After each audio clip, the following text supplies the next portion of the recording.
the ACC is falling apart.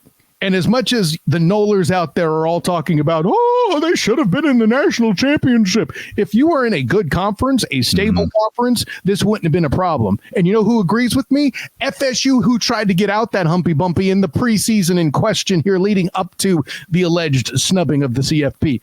Regardless of how you feel about that, I haven't asked you that question yet. We can not be friends after the show. It's fine, but I'm joking. But the truth is FSU saw the writing on the wall, and it didn't just take UCF in a package getting more TV revenue per year than FSU. However, in a world where the ACC is dissolving, my question to you was about to be, where would these ACC teams fall and how much of a target would the Big 12 be? With what I've seen with you and Robbie Triano talking about, your answer to me might be they're not going to be in the Big 12. But there's a doom and gloom like out there as to why. Can you dive into that for me a little bit? By the way, saw this on Locked On Big 12, by the way. Bing! So, got to throw that out there. But I'll put it this way, Kyle. The way that I see it, things stay as they are. If the traditionalists win in college football and everything continues by the trajectory we expect it to, and the NCAA president, Charlie Baker, doesn't get his way, that I do see a world in which Florida State goes to the Big Ten and brings maybe North Carolina or Virginia with them. And you're going, North Carolina and Virginia, they're not good at that many revenue sports. What are we talking about here? Well, the reason why is because the SEC and the Big Ten, they want to build new media markets with Fox or ESPN. Why did I not mention Miami? Why did I not mention Clemson? Think about this. Miami, as they've struggled in football, has dropped out of the top 20 in athletic revenue in America. That's not something the SEC or the Big Ten wants to take a chance on. And they're also located in Coral Gables. They struggle to bring people to the stadium because the way that athletic department is built is funky enough to make it unstable. And with that being said, while Miami fans believe they have a big enough brand because of what happened 20 years ago to go to the Big Ten, to go to the SEC, those two leagues don't really want them right now. And the Big 12 sitting right there saying, look, we would love to have Miami. We could build our Florida footprint, build in something with UCF. Miami doesn't like that. UCF fans, it'd be awesome to have somebody locally. And then for like a Clemson, think about this, Kyle. Dabo Swinney leaves Clemson next year, hypothetically. They start sucking. They go 5 years. They go 4-8, 5-7, 6-6. They become Kansas State. This is what Clemson is because 15 years ago we weren't talking about Clemson. What they are is it's like an Iowa State. It's like a Texas Tech just started being really good for 15 years. Had one coach that made them great, and then when he leaves, then what? What do you have to hang your hat on if you're Clemson? That is what's gotten them at 17th in the United States in athletic revenue per colleges, NCAA colleges. I don't know if that's enough to get them to the Big Ten or the SEC. They could go to the Big 12. However, Charlie Baker, the NCAA president, says that he would rather create an elite subdivision of teams that can afford to pay half of their athletes $30,000 a piece. To do that, you're going to need to be above with inflation, with respect to inflation, above about $110 million in revenue per year athletically. And even then, it's going to be a stretch for some of those schools.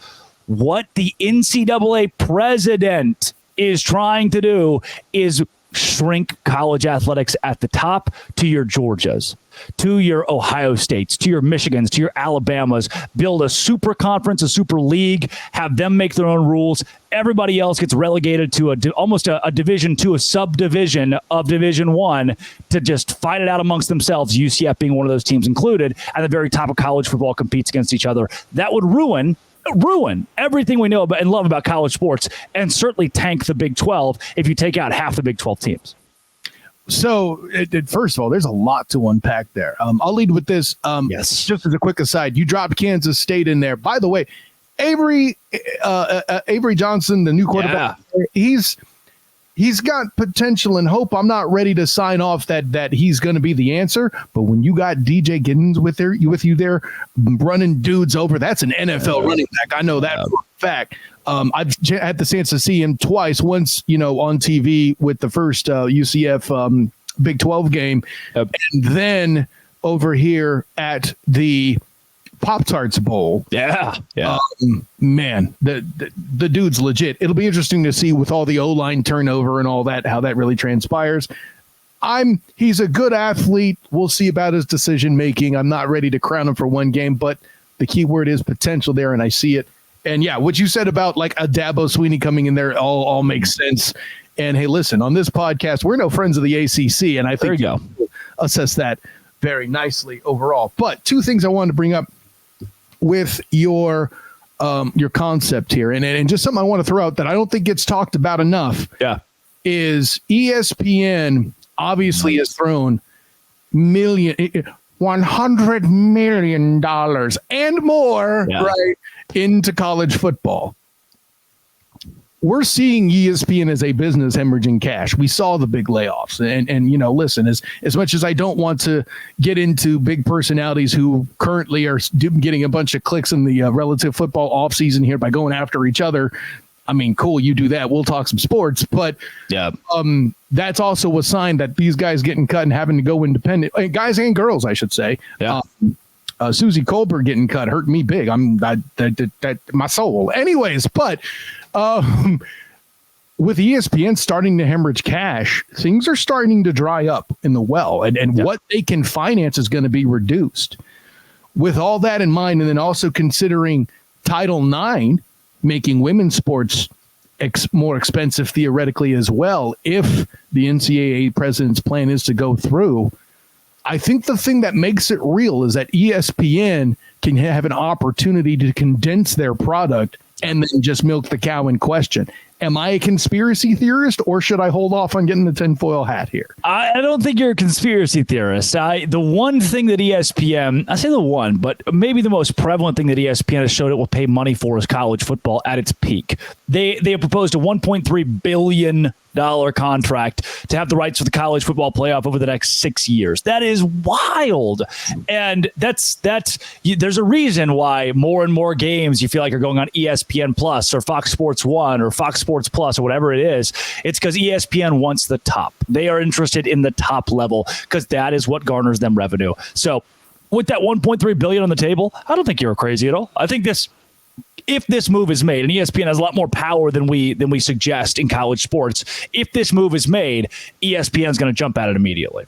And I know we're running a little long, but then here's my response then too. We've seen Amazon Prime and Google step in, taking over Sunday Ticket in the NFL, getting Thursday nights, keeping Al Michaels working, which, hey, I'm all about it. Maybe he kind of hates it with some of the games he's had to call, but I'll reserve my opinion on Herb Street off to the side as somebody who has covered UCF and had to deal with his hatred of the G5.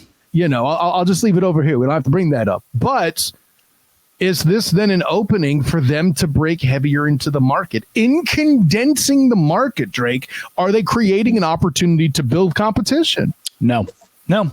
And you could argue that, and I would have argued that maybe a week ago, because I thought Fox and NBC and maybe Amazon would get involved in the streaming side of this with the college football playoff. It was expected that ESPN was in the hunt, but it was an open market conversation between the CFP and multiple networks. Now it's become clear that ESPN's offer might be the biggest and best offer, and they might get the sole rights to the CFP. When we start talking sole rights for ESPN, we start talking about that word monopoly and how ESPN can monopolize college football. When they have that kind of grip, that kind of power, they're not going to give that up. They're not going to give that to. They're going to say like, Amazon can come stream some of these games. I don't see that happening. No. That's not my concept. I see. You got a whole concept here. What I'm saying is it's a separate league outright. Like which ironically I mentioned the now known as now to be named UFL as a concept. All right, then I see what you're saying now. Then no, for a different reason, because I don't think Amazon is going to be interested. Let's say that, let's say a UCF, for example, and an Iowa State get left out of the elite sector of college football. I don't think Amazon is going to pony up money to stream that game behind a paywall. I don't think Prime wants to buy the second tier of college football for fear of who's going to watch it. When you see like the top 10 games, the top 10 viewership games in college every week, and assume that those teams are all getting to go play in this elite league, everybody else underneath that might get relegated to an ESPN Plus just for kicks and giggles. I don't know if that is lucrative enough for an Amazon to want to buy in. Interesting. Well, and I'll leave it the last word because you're a first-time guest and you make a great point. I have some retorts. All right. But we'll save that for another time because you do make a great point. Listen, at day's end, my good friend, I get the fact that you're citing Disney monopoly as a factor. The joke I love to make on this and other shows where I talk about Disney is the entire reason they bought Star Wars obviously wasn't for the IP. We've seen how those movies that aren't called Rogue One went. And if you aren't the Mandalorian, we saw how that all went. Not great. The whole reason I think they bought it is just so they'll have the Imperial March for when they're running the show. I'm just saying. Love it. I love it, dude. It's getting nuts, man. But I don't think you're a conspiracy theorist, or any of us are, for assuming that that's where college football is going. It's going to be a bidding war. It always has been, but now it's getting even bigger because the teams and organizations, universities themselves are involved.